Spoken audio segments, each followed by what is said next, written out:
Okay, are you ready for part 3? Yes, I'm in my PJs. In real life time right now, it is 8:02 at night. So I'm in my PJs. But I'm really excited to read and finish reading so I can give you the book and you can read. Okay, so I'm just letting you know. I know that I'm in my PJs. Part 3, finding my voice. I was not sure if I was recording or not, but yes, I clicked record. Okay, ready for chapter 6. A chance to speak. My father spoke out against the school bombings, even though it was dangerous to do so. He also traveled to the capital to plead with the government for help. My father was brave. My mother was worried. She would hug us close and pray over us before we left for school. She sat late into the night with her phone in her hand, trying not to call my father every hour. At school, we wrote speeches about how we felt about the Taliban's campaign to destroy girls' schools and about how much our own school meant to us. We planned to give our speeches during an assembly, and that day, a Pashto TV crew arrived at our school. We were excited and surprised. We didn't think anyone cared what a group of girls had to say. I was a bit more comfortable in front of a camera than most girls, but even I was nervous. We were a democracy at the Kushal school, so every girl would get a chance to speak. Girls talked about friends who had quit school out of fear and about how much we loved to learn. Then Moniba, our public speaking champion, and of course, my best friend, spoke like a poet. Because of the Taliban, the whole world is claiming we are terrorists, she said. This is not the case. We Pashtuns are loving, are peace loving. Our mountains, our trees, our flowers, everything in our valley is about peace.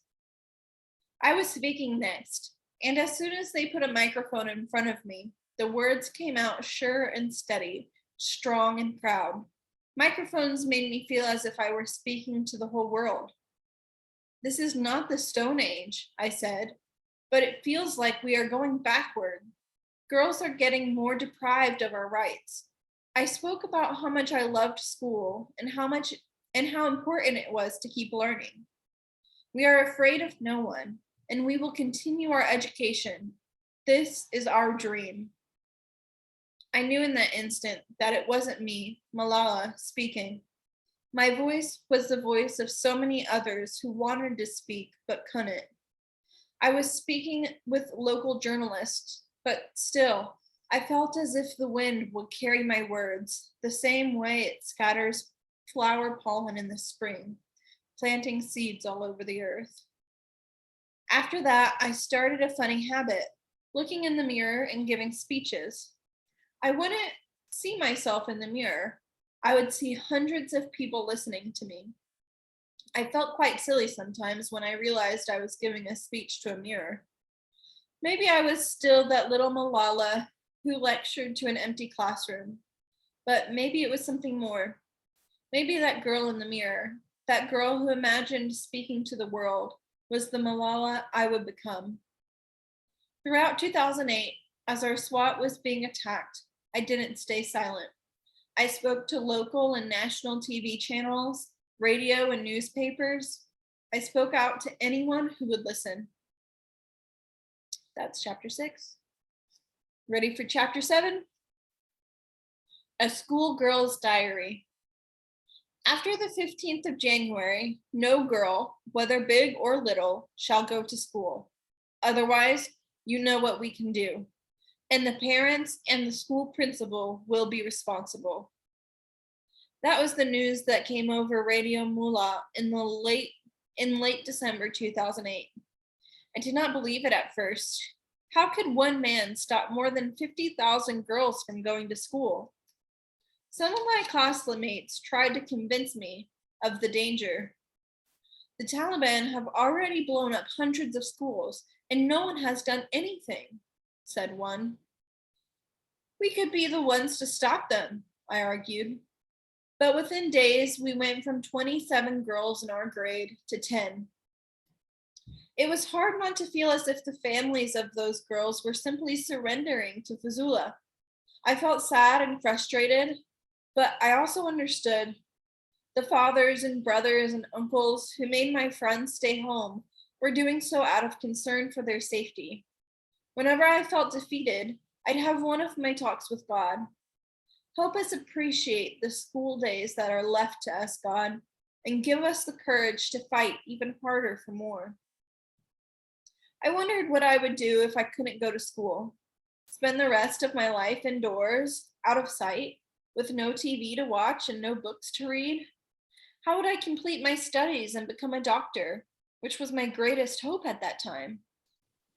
We tried to enjoy the days until January 15th, but every morning someone arrived at school with another terrible story about Fazula's men attacking people who didn't live exactly the way the Taliban did.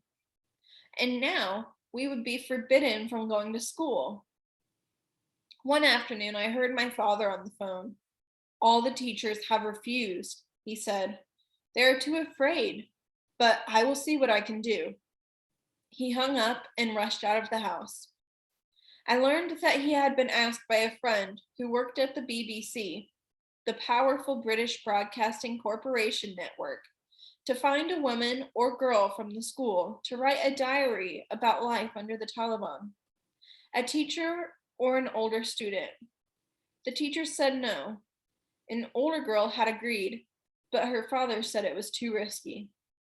My father knew the Taliban were cruel, but even they wouldn't hurt a child, he wanted to say. But he respected the girl's father's decision and prepared to call the BBC with the bad news. I was only 11, and I knew he wanted someone older, but I said, "Why not me?" I looked at my father's hopeful, nervous face. I knew the diary might be read by people outside Pakistan. It was the BBC after all. My father had always stood by me. Could I stand by him? I knew that I could. I would do anything to be able to continue going to school. But first, we went to my mother. If I didn't have her support, I wouldn't do it. My mother gave us the answer with a verse from the Holy Quran. Falsehood has to die, she said, and truth has to come forward. God would protect me, she said, because my mission was a good one. Our family didn't look at life and see danger. We saw possibility. We believed in hope. Speaking up is the only way things will get better, my mother said. I didn't know how to write a diary, so the BBC reporter helped me. Worried about my safety, he suggested that I use a fake name so the Taliban wouldn't know who was writing the diary. He chose the name Gul Makai, which means cornflower, and is the name of a heroine in a Pashtun folktale.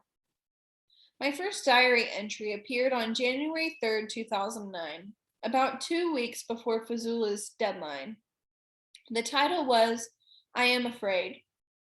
I wrote about how hard it was to study or to sleep at night with the constant sounds of fighting in the hills outside town. And I described how I walked to school each morning, looking over my shoulder for fear I'd see a Talib following me.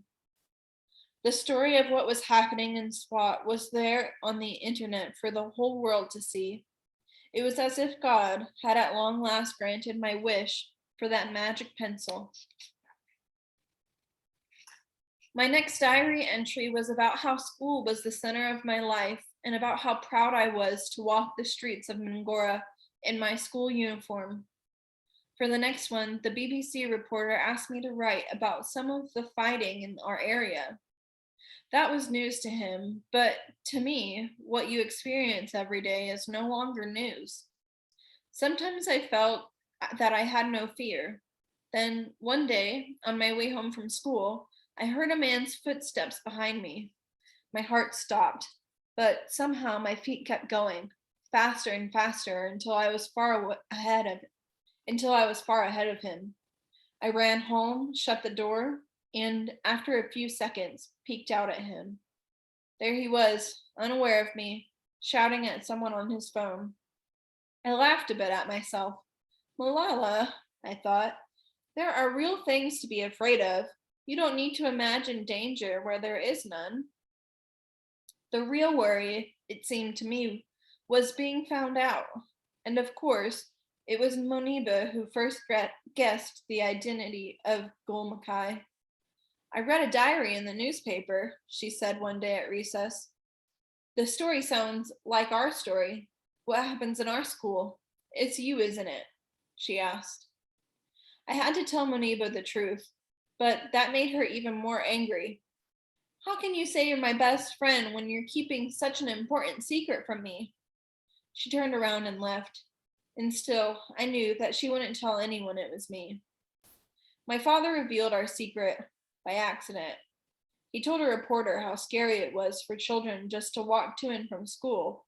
His own daughter, he said, thought a man was on his phone was coming to hurt her. Just about everyone recognized this from the diary, and by April, my days as Gul Mackay, secret diarist, would be over. But the diary had done its job. Now, a number of reporters were following the story of Fazula's attempt to shut down the girls' schools of Pakistan, including a man from the big newspaper in America, the New York Times. Okay, ready for chapter 8? Chapter 8, Class Dismissed. A couple of days before the official school closing, my father took me to a meeting with two video journalists from the New York Times. They had wanted to follow him on the last day of school. At the end of the meeting, one of them turned to me and asked, "What would you do if there comes a day when you can't go back to your valley in school?" "That will not happen," I said, stubborn and full of hope. When he insisted that it might, I started to cry. I think that was when they decided to film me as well. On my last day of school, a two-man camera crew arrived to follow me from start to finish. I heard my father try to talk them out of this idea. He had given permission to film at school, not at home, but eventually he gave in, and the filming began. "They cannot stop me. I will get my education," I told the cameraman. "This is our request to the world. Save our schools, save our Pakistan, save our Swat." I didn't know that my words would reach many ears, some in distant parts of the world, some right in Swat, where the Taliban might hear.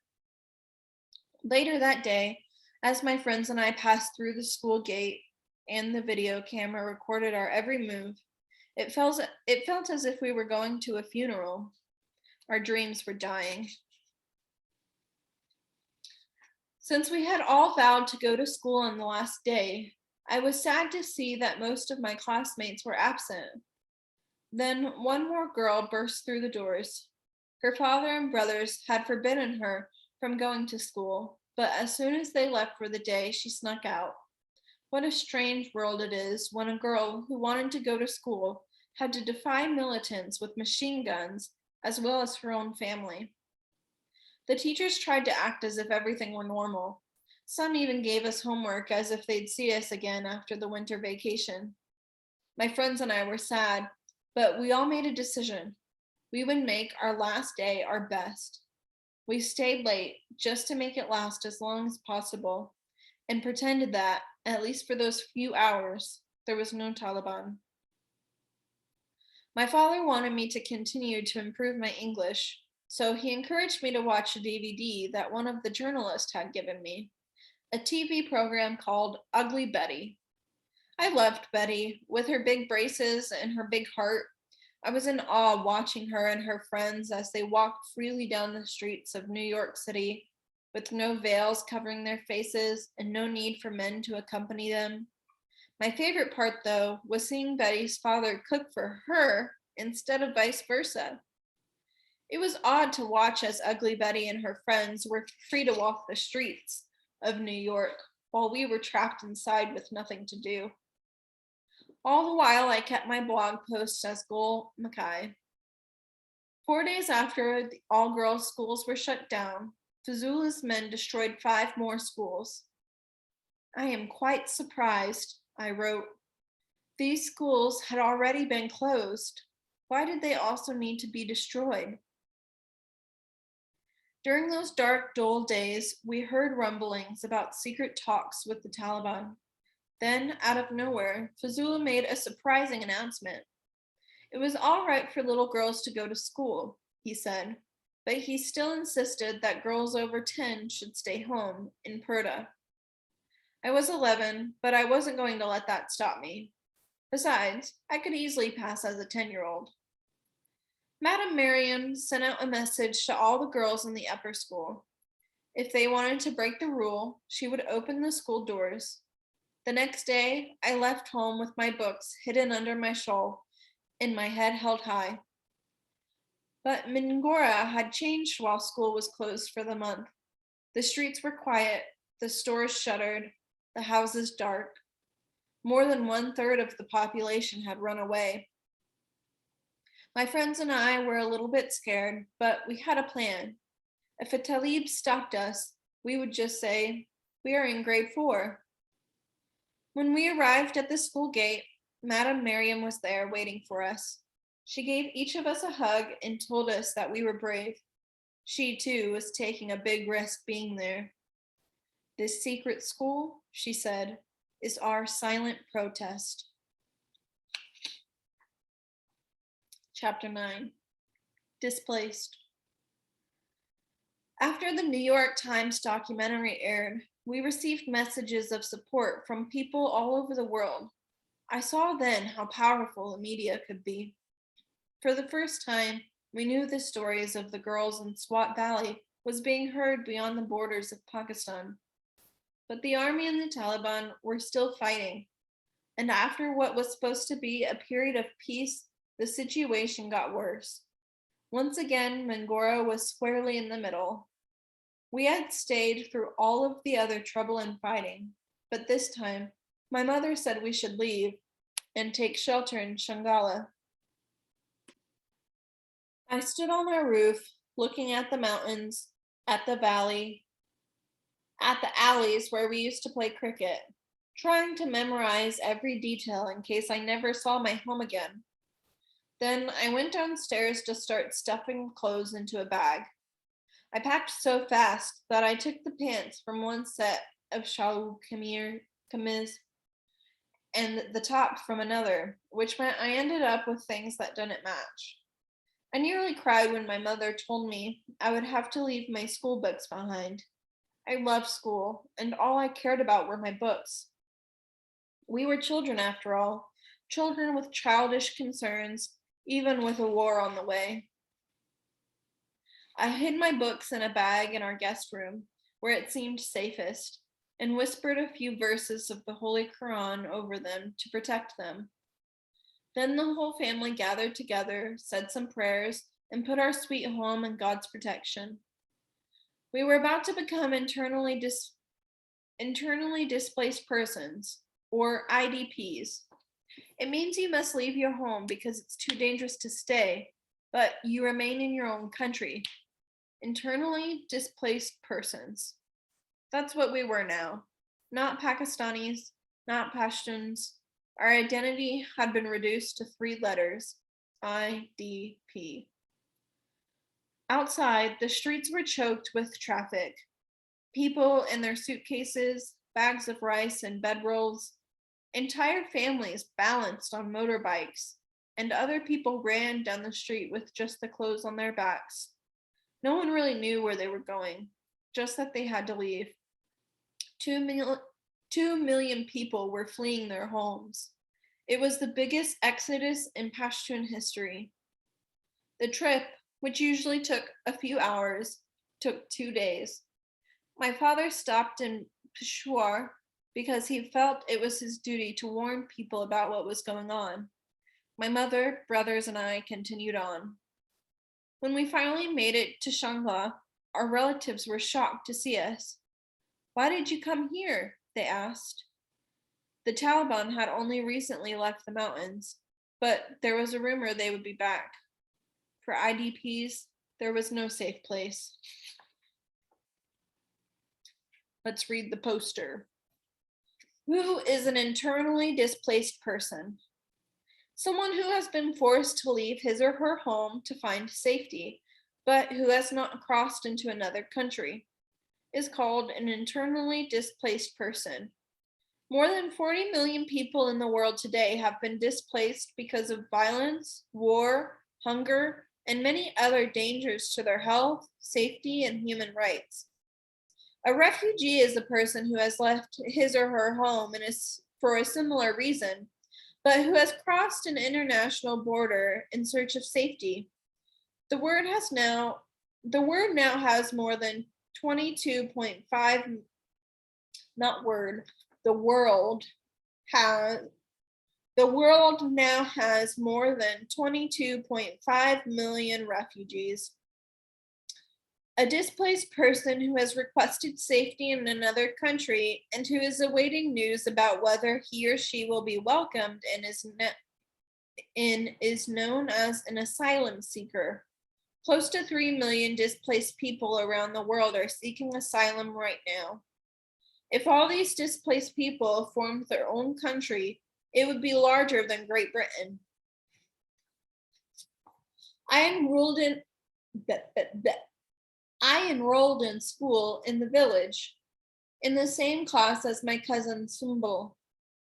When we arrived, I saw that only 3 girls were in Sumbul's grade.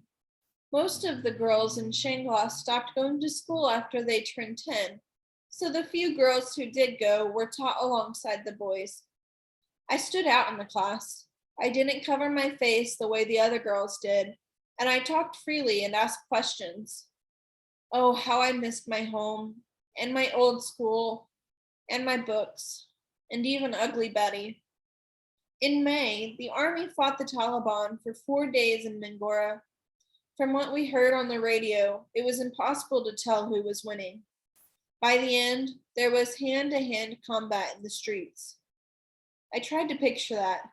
Taliban men fighting in the alley where we played cricket. The army finally announced that it had the Taliban on the run, so we breathed a little easier.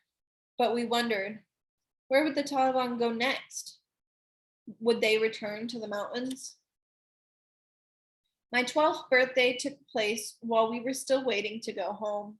It felt strange. I waited all day for the celebration, but so much had happened that everyone had forgotten. It was hard not to think of how different it had been when I turned 11. I had shared a cake with my friends, there had been balloons, and I had made a wish for peace in our valley. I closed my eyes and made that same wish on my 12th birthday. Chapter 10. A Strange Peace. After 3 months, we were finally on our way home. As we drove down the mountain pass,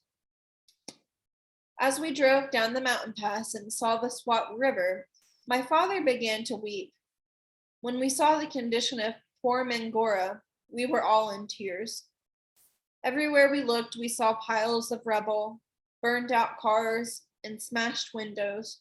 Stores had broken front windows, and their shelves were empty. It seemed that every building was marked with bullet holes. The government had said it was safe to go back, but our hometown still felt like a war zone. Army soldiers peered down at us from rooftops, protecting the streets. The bus station, normally filled with brightly colored buses and hundreds of travelers, was deserted because most people were still too afraid to return. Weeds were growing through the cracks in the pavement, but there was no sign of the Taliban. We had heard that TVs and jewelry had been stolen from the houses surrounding ours, so we held our breath as we saw our overgrown garden and my father unlocked the gate. I ran to the guest room where I had hidden my books and discovered that they were safe and sound. I said a prayer of thanks and paged through them. How lovely to see my quadratic equations, my social study notes, and my English grammar book again. After everything we had been through, I began to think that becoming a political leader might be a better choice than becoming a doctor. Our country had so many problems. Maybe someday I could help solve them. SWAT was finally at peace. The army remained, but the shops reopened. Women walked freely in the markets. I planted a mango seed outside our house. I knew it would take a long time for the seed to bear fruit, but it was my way of saying I was full of hope for a long and peaceful future in Mangora. One of my biggest worries in those days was my height. Around the time I turned 13, I stopped growing. Before, I was one of the tallest girls in my class, and now I was among the smallest. I was making a lot of speeches, but I worried that my height made it difficult to get people's attention. In early 2010, our school was invited to take part in an all district assembly. 60 students from all over SWAT had been chosen as members. They were mostly boys, but 11 girls from my school participated. And when we held an election for speaker, I won. It was strange to stand on a stage and have people address me as Madam Speaker, but I took the responsibility very seriously. The assembly met almost every month for a year, and we passed 9 resolutions. We decided that no child should be forced to work. We asked for help to send disabled and street children to school. We demanded that all schools destroyed by the Taliban be rebuilt. Once the resolutions were agreed upon, they were sent to officials, and some were even acted on. We were being heard, we were making a difference, and it felt good. By early 2011, we had heard about more wrecked schools and about how the Taliban were threatening people who'd spoken out against them. Around the same time, an anonymous letter addressed to my father came to our house.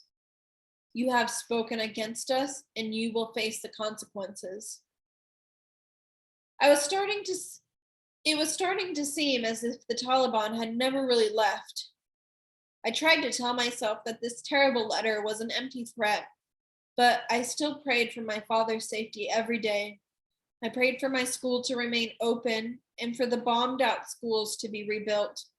And I prayed to grow taller. If I was going to become a politician and work for my country, I told God, I would have to at least be able to see over the podium.